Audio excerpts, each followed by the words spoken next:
நீங்க skin light or skin shine கிரீம ரொம்ப நாளா, ரொம்ப வருஷமா யூஸ் பண்ணி, இந்த மாதிரி ரொம்ப சைட் எஃபெக்ட்ஸ் வந்துருச்சு. ஸ்கின் ரொம்ப டார்க் ஆயிடுச்சு. ஸ்கின் ரொம்ப ரெட் ஆயிடுச்சு. இது எப்படி ஸ்டாப் பண்றதுன்னு தெரியல அப்படின்னா, இந்த ப்ராடக்ட்ட வந்து யூஸ் பண்ணி பாருங்க. இது பி கிளாம் பேபி ஷூவோட face and body whitening bath powder. இத யூஸ் பண்ணிட்டு என்னோட கஸ்டமரோட ரிவ்யூ வந்து கேளுங்க.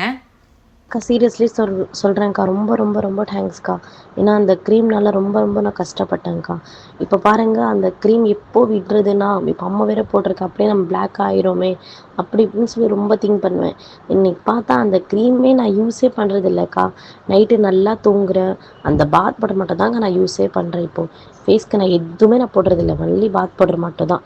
தலைக்கு இந்த மாதிரி சிக்கக்காய் யூஸ் பண்ணுறேன். அவ்வளோதான்க்கா. இப்போ தாங்க நான் ரிலீஃப் ஆகிட்டேங்க அந்த ஸ்கின் லைட்டில். ஏன் சொல்லுங்க? 5 வருஷம் யூஸ் பண்ணிட்டு இருந்தேன்க்கா. எப்படி அதோட வெளிய வருதுன்னு கூட எனக்கு தெரியாம இருந்துச்சு.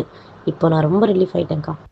நீங்களும் உங்கள மாதிரி சைட் எஃபெக்ட்ஸ்லாம் கியூர் பண்ணி பெர்மனன்ட்டா ஃபேர் அண்ட் ஒயிட்டா சேஞ்ச் ஆகுறதுக்கு, ஸ்க்ரீன்ல போயிட்டு இருக்க இந்த வாட்ஸ்அப் நம்பருக்கு எனக்கு மெசேஜ் பண்ணி இந்த பாத் பவுடர வாங்கிக்கோங்க.